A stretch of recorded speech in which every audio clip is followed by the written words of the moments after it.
मेरी शादी जल्दी हो गई थी।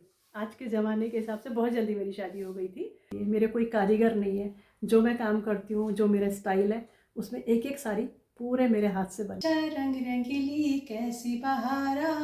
पेंटिंग के साथ साथ मैं फिटनेस फ्रीक भी हूँ। दोस्तों, हम अक्सर बड़े बड़े सेलिब्रिटीज के जीवन की कहानियां पढ़ते हैं, सुनते हैं। उनकी चमक धमक, नाम और शोहरत से भरी दुनिया हमें आकर्षित करती है। लेकिन क्या आपने कभी सोचा है कि हमारे आसपास रहने वाली कोई बिल्कुल आम सी दिखने वाली महिला असल में कितनी खास हो सकती है? एक ऐसी महिला जो अपने हुनर, अपनी कला और अपने सपनों को घर गृहस्थी की जिम्मेदारियों के साथ बेहद सलीके से संभालती चली जाती है। आज मैं आपको ऐसी ही एक महिला से रूबरू कराने जा रही हूँ, जो दिखने में बिल्कुल साधारण है, लेकिन जिसके भीतर छिपा असाधारण व्यक्तित्व किसी सेलिब्रिटी से कम नहीं। तो आइए आज जानते हैं श्रीमती अनीता नौटियाल की कहानी, उनके संघर्ष, उनके सपने और उस सफर को जो उन्हें आम होते हुए भी बेहद खास बना देती है। हेलो अनीता जी, हेलो। कैसी हैं आप? मैं बिल्कुल ठीक हूँ। बिल्कुल ठीक है ना? बिल्कुल ठीक तो हूँ। चलिए, सबसे पहले तो आप मुझे ये बताइए कि आपकी पेंटिंग की जो जर्नी है वो कैसे शुरू हुई और कहाँ से शुरू हुई? नमस्कार, मैं सभी को नमस्ते करती हूँ। और आज आपके माध्यम से आपने मुझे आज ये चीज़ पूछी है, तो मैं अपना जवाब आप सबको बताती हूँ कि मेरी जर्नी कहाँ से शुरू हुई। ग्रेजुएशन लेवल पे मैं जब पढ़ रही थी, जिस समय, तो मेरी शादी जल्दी हो गई थी। आज के ज़माने के हिसाब से बहुत जल्दी मेरी शादी हो गई थी। और मैं अपने को खुशकिस्मत समझती हूँ इस बात के लिए कि मेरी शादी एक ऐसे परिवार में हुई कि जहाँ पूरा आर्ट का माहौल था, पेंटिंग का माहौल था। और क्योंकि मैं बचपन से ही, मुझे आर्ट का शौक़ था, पेंटिंग का शौक़ था। ग्रेजुएशन में पेंटिंग सब्जेक्ट में ही कर रही थी। मेरे ससुर जी श्री शिवानंद नौटियाल जी, वो बहुत माने हुए आर्टिस्ट थे अपने समय में। उनका बहुत बड़ा स्टूडियो है यहाँ राजपुर रोड देहरादून में भी रहा, और मसूरी था, लखनऊ था, इनफैक्ट मेरठ था। तो इस तरह से मैं ऐसे परिवार में पहुँची। और मेरे जो पति हैं मिस्टर प्रवीण नौटियाल, वो रिटायर्ड हुए हैं कोल इंडिया लिमिटेड में चीफ जनरल मैनेजर की उस पोस्ट से रिटायर हुए। लेकिन बाय हॉबी वो आर्टिस्ट थे। ये मेरी खुशकिस्मती थी कि वो आर्टिस्ट थे। तो मैं बस आई और उन्होंने मुझे मतलब उस तरह से वो किया, जैसे बता सकती हूँ कि जैसे बोलते हैं कि बीज को पानी दिया, सींचा, उसी तरह से मेरे अंदर की जो वो था, जो पेंटिंग जैसे सब्जेक्ट जो मेरे अंदर था, और पनपता गया। उन्होंने जिस तरह से मुझे आगे बढ़ने को प्रोत्साहित किया, तो अब मुझे कहीं जाने की ज़रूरत भी नहीं थी कि घर में मेरे ससुर जी आर्टिस्ट रहे, मेरे जेठ आर्टिस्ट थे, मेरे देवर भी आर्टिस्ट थे। ये लोग सब के सब पूरे टाइम इनकी हॉबी सबकी पेंटिंग ही थी। लेकिन फिर मैं शादी के बाद जब मैं बंगाल की साइड गई, कोलकाता के पास हम रहे, तो वहाँ पे मैंने फिर 7 इयर्स का वो जो एक होता है डिप्लोमा कोर्स, मैंने शांति निकेतन का मैंने वो किया। और मेरी जर्नी फिर स्टार्ट हो गई। जो बीज मेरे अंदर था, मेरे पति ने उसको फिर पाला, पोसा, सींचा, और वो बीज बढ़ना शुरू हो गया। और उस तरह से मैं आगे बढ़ती चली गई। और जब मैं पेंटिंग कर रही थी, तो उस समय कैमल कंपनी ने अपना एक सर्वे शुरू किया था कि इस एरिया में, इस रीजन में, इस स्टेट में कौन आर्टिस्ट हैं जो काम कर रहे हैं कलर्स के लेकर के, उनको अपनी कलर्स को आगे बढ़ाना था। तो उस सर्वे में उनको किसी ने, शायद मेरा नाम पता चला है, और वो फिर आके उन्होंने कांटेक्ट किया। फिर मैंने कुछ सैम्पल्स बनाए पेंटिंग, कपड़े में, कागज़ में, जैसी उनकी रिक्वायरमेंट थी। मुंबई वो सैम्पल्स गए और वहाँ मेरे सेलेक्ट हुए। मैं फिर उनकी ऑफिशियल ट्यूटर अपॉइंट उन्होंने मुझे कर लिया अपने स्टेट लेवल के लिए। तो अब जब मैं स्टेट लेवल पे अपने उनके प्रोडक्ट को सबको मैं डेमोस्ट्रेट करती थी कि जो कंपनी के प्रोडक्ट आते थे, तो उसको कैसे यूज़ करना है, डूज डोंट्स क्या है, तो मैं उनको सब जगह, स्कूल्स में, जगह जगह वर्कशॉप्स में उनको मैं डेमोस्ट्रेट करती थी। अब इसके साथ साथ फिर मैं जुड़ी IIFT जैसी एक जानी मानी फैशन इंस्टीट्यूट से, international institute of fashion and technology, IIFT से जुड़ गई। और 10 साल मैंने उसके साथ विजिटिंग फैकल्टी की तरह काम किया। वहाँ जाके मैं वर्कशॉप करती थी, और जो सारे कलर्स उनके प्रोडक्ट जो भी थे, हम सब उन बच्चों को बताते थे। तो धीरे धीरे धीरे मैं मतलब इस काम में पूरी तरह से रच गई, पूरी तरह रम गई जैसे कह सकते हैं। साथ में परिवार की जिम्मेदारियां भी लेके चल रही थी। मेरे बच्चे जो हुए वो बॉर्न आर्टिस्ट ही कह सकती हूँ मैं, कि उनको उनके दादाजी का, उनके पापा का, मेरा जो भी उनके अंदर आया, दोनों के दोनों खूब अच्छे मतलब कंपटीशन में पार्ट लेते थे और प्राइजेस वगैरह जीतते थे। क्या आपको अपनी पहली पेंटिंग याद है और वो किस एज में आपने बनाई थी, कुछ हमें बताइए। हाँ, आप आज मुझे पीछे ले ही जा रही हैं यादों की गलियों में, तो मैं चलती हूँ। और मुझे याद है, क्योंकि मुझे अ, एक दो चीज़ें तो बहुत अच्छे से याद है। मैं क्लास 6 में थी और उस समय ग्रीटिंग कार्ड्स चलते थे नए साल पे, तो मुझे मेरी बुआ जी की लड़की ने ग्रीटिंग कार्ड भेजा था, मतलब फैमिली को मेरे। तो मेरे फादर ने आके मुझे पहली बार कहा कि तू ये बना क्यों नहीं लेती, खुद बना के उसको उन्हीं को भेज दे, उन्होंने तो ख़रीद के दिया है। और मैंने वो पहली बार वो गुलाब के फूल बनाए थे उस कार्ड से, और बहुत सुंदर बना था। और मेरे फादर ने कहा कि अब तुम उनको भेज दो, तो मैंने वो वापस भेजा था। और एक मैं नदी से पत्थर लेके आई थी, इतना बड़ा पत्थर था वो, और उस पत्थर पे मैंने एक लेडी का फेस बनाया था, पूरा ऐसे, काफ़ी बड़ा पत्थर था। तो मेरे पापा को उस दिन भी लगा कि काश मतलब इसको प्रॉपर एजुकेशन मिल रही होती पेंटिंग की, तो ये बहुत अच्छा कर सकती थी। तो ये दो तो मुझे बहुत अच्छे से पता है, बस ये याद है मुझे ये पेंटिंग्स। तो कौन सी फॉर्म है आपकी पेंटिंग की, उसके बारे में बताएंगे। हाँ, एक्चुअली पेंटिंग की कई सारी फॉर्म है जो मैं करती हूँ। जैसे एक मेरी जो सबसे मतलब जिसको जो मुझे सबसे ज़्यादा पसंद है वो फ्लोरल थीम है, रनिंग, मतलब पूरी मैं फ्रेम में कपड़ा लगाती हूँ और एक सिरे से मैं बनाना शुरू करती हूँ। मैं कोई ट्रेस नहीं करती हूँ कुछ भी, बस मेरे दिमाग में मतलब एक बार डिज़ाइन सेट हो जाता है कि ये बनाना है, ये कलर कॉम्बिनेशन है। जैसे ये मेरे कर्टन्स बने हुए हैं, ये टिश्यू के ऊपर मैंने हैंड पेंटिंग की हुई है, और ये बिल्कुल कोई ट्रेसिंग नहीं है, कुछ नहीं है, बस ये फ्लो में बस बनता चला जाता है। फ्रेम में कपड़ा लगता है और मेरे हाथ से फ्लैट्स बनते चले जाते हैं। और अपने हाथ के बने हुए मुझे फ्री हैंड जो मैं बनाती हूँ, मुझे गुलाब बहुत पसंद है, रोज़ फ्लावर्स मैं बहुत ज़्यादा पेंट करती हूँ। और वो मैं मतलब विद इन क्या बताऊँ आपको, 2 सेकेंड 3 सेकेंड में मैं 2 स्ट्रोक में भी वो रोज़ बना सकती हूँ मैं।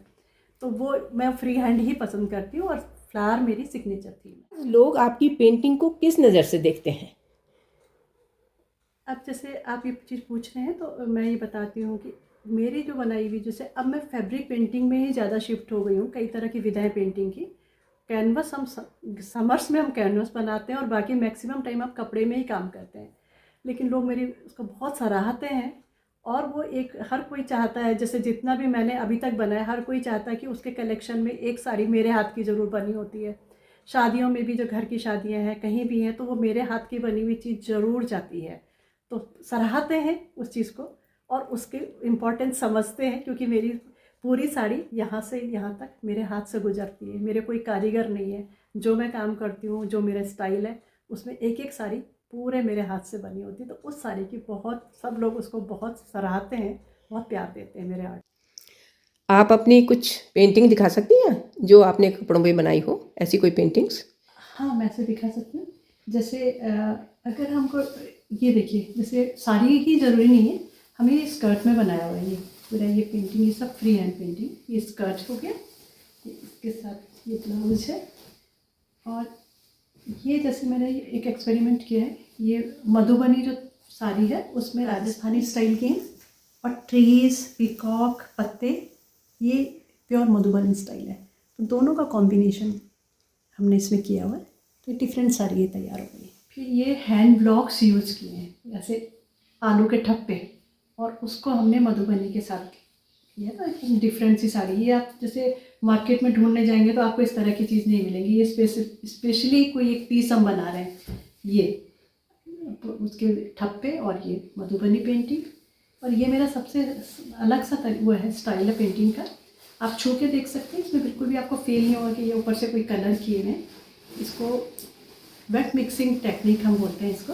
ये पूरे देखिएगा, लॉट्स ऑफ फ्लावर्स होते हैं इसमें, और सारा आप छू के भी देखेंगे तो आपको ऐसा लगेगा कि प्रिंट हो गया है। इस तरह का ये पूरा साड़ी बनाई है। कुशन कवर्स बनाए हुए हैं, ये सब लोग काफ़ी, सबकी रिक्वायरमेंट होती है, तो उस तरह से ये देखिए बहुत फाइन वर्क है। और अभी आजकल मैं ये पोस्टर्स भी बना रही हूँ, ये वुड के आते हैं, इसमें मैंने अलग अलग पीस बनाए। ये कॉफ़ी टेबल के लिए भी ये लोग यूज़ करते हैं, कॉफ़ी टेबल में रखते हैं और कोस्टर की तरह यूज़ करते हैं। तो इस तरह की छोटी छोटी चीज़ें हैं पेंटिंग की। ऐसा नहीं कि सिर्फ हम एक साड़ी में ही काम करते हैं, बहुत सारी वैरायटी है पेंटिंग की, जिसमें चाहे कस्टमाइज़ होता है काम, लोग बनवाते। अच्छा, हमें ये बताइए कि आपका एक नॉर्मल दिन कैसे शुरू होता है? मॉर्निंग रूटीन क्या होता है? हाँ, मॉर्निंग रूटीन तो ये रहता है,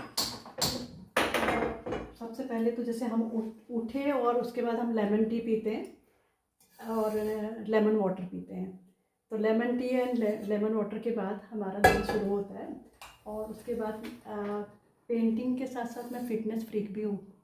तो ये तो फिटनेस का मेरे फिर शुरू हो जाता है। उसके बाद जो हमारे घर की जो लॉबी है ऊपर, तो उसमें मैंने कुछ वो कर रखा है सेटिंग अपने फिटनेस के, छोटा मोटा जो मेरे घर के साथ वो चीज़ें। मैंने योगा का भी कुछ किया था बीच में, क्लासेस वगैरह। तो जो जितनी योगा मुझे आती है, जितनी फिटनेस का मैं कर सकती हूँ, तो मैं वो ऊपर जाके फिर मैं अपना वो प्रोग्राम कर लेती हूँ योगा वाला। और फिर अपना डेली रूटीन है, फिर सब कुछ मेरे हेल्प आते हैं जो मेरे साथ, मेरे दिन जिनके साथ बीतता है बढ़िया से, तो वो लोग आते हैं। और उसके बाद फिर मैं अपना खाना वाने का जो काम होता है उसके बाद फिर मैं पेंटिंग रिलीजियसली करती हूँ, हर दिन पेंटिंग करती ही हूँ। मैं आपको बीच में काट रही हूँ क्योंकि आपने जो जैकेट पहनी हुई है, ज़रा दिखाइए। बहुत ही सुंदर है, बहुत खूबसूरत डिज़ाइन। ज़रा इसके बारे में बताइए, आपने कब बनाई? ये जैकेट मुझे ऐसा लगा कि जैसे ये जैकेट तो आप बोल सकते हैं कि बहुत मॉडर्न टाइप की चीज़ है, मतलब जीन्स वीन्स में पहनी जाती है, बट मैंने जो इसमें बनाया है ना वो श्री कृष्णा है। तो आगे अगर हमें प्रोग्रेसिव होना है ना, तो मॉडर्न और एथनिक और सब कुछ लेके साथ चलना चाहिए, उसका बैलेंस बना के हम चलते हैं लाइफ में। तो मुझे लगता है कि हम काफ़ी मतलब उस हिसाब से आगे बढ़े तो सक्सेसफुल ज़्यादा रहेंगे। तो ये जो मैंने, मुझे बहुत अच्छा लगा कि मॉडर्न के साथ में कृष्णा मेरे आराध्य भी है। तो मैंने उनका बस अपना आशीर्वाद अपना पीछे लेकर कर लिया है। तो ये मानती हैं कि आर्ट और पेंटिंग बच्चों की लाइफ को स्ट्रेस फ्री बना सकती है? 100% आपने सही पूछा, 100% ये बात सही है कि जब हम कोई चीज़ बना रहे होते हैं, कुछ चीज़ क्रिएट कर रहे हैं, कुछ सृजन कर रहे हैं, जैसे छोटे बच्चे ही हैं, कभी बहुत चंचल होते हैं, कंसंट्रेट नहीं कर पाते हैं, लेकिन जब वो आर्ट के लिए बैठते हैं, आप देखिएगा कितना भी शैतान बच्चा है ना, वो बना के कलर करना शुरू कर देता है। तो मेरा ये कहना है कि हर बच्चा आर्टिस्ट नहीं बन सकता, लेकिन उसकी जो थोड़ी देर जब वो शांत होकर बैठता है, कुछ करता है, तो उसकी कोई परेशानी कुछ है वो दूर होती है, वो बच्चे के लिए है। और बड़े लोगों में भी, अगर आप कितने भी टेंशन में हैं, अगर आप कुछ चीज़ क्रिएट कर रहे हैं, कुछ देर शांत मन से कहीं कर रहे हैं, तो आपके कुछ देर के लिए टेंशन ज़रूर चले जाते हैं और आप स्ट्रेस फ्री 100% हो जाते हो इसमें। अगर आप आर्टिस्ट नहीं होती तो फिर क्या होती? तो फिर जैसे मैंने पहले भी बोला, शायद फिटनेस फ्रीक होती, वो जो मैं हूँ, पर शायद मैं और समय दे पाती खुद के ऊपर, और अच्छा कुछ करती और गार्डनिंग करती। गार्डनिंग का बहुत शौक है और शायद मैं अभी भी वही करना चाहूँगी। जब तक पेंटिंग करूँगी उसके बाद मैं शायद गार्डनिंग में ही चली जाऊँगी। फिटनेस एंड गार्डनिंग, ये मेरे आगे के दो वो हैं, और जो मैं कर सकती थी और करना चाहूँगी आगे। दर्शकों के लिए, हमारे लिए और सबके लिए कुछ पंक्तियां गुनगुना दीजिए, हो सके तो गढ़वाली में। हाँ, मैं गढ़वाली बोल सकती हूँ बहुत अच्छे से। मैंने देहरादून आके गढ़वाली बोलना सीखा है और मतलब मैं बहुत खुश होती हूँ कि मैं गढ़वाली हूँ। मुझे जैसा बात भी पसंद है, सब कुछ अच्छा लगता है। गाना आता नहीं है, लेकिन आपने इतने प्यार से कहा है तो एक गढ़वाली गाना है या कुमाऊनी, मुझे नहीं पता, लेकिन मुझे बहुत पसंद भी है और धुन से सब लोग रिलेट करेंगे इसको। तो जैसा भी हो, आपने कहा तो मैं 4 लाइन गाती हूँ। आएगी रंग रंगीली कैसी बहारा, ऐतनी जा मेरी सुआ सुन ले पुकारा।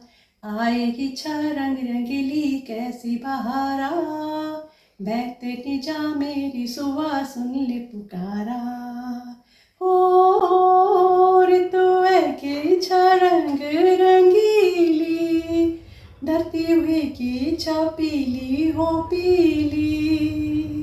ओ ऋतु है कि इच्छा रंग रंगीली, धरती में की इच्छा पीली हो पीली। तो दोस्तों, ये थी अनीता नौटियाल की कहानी।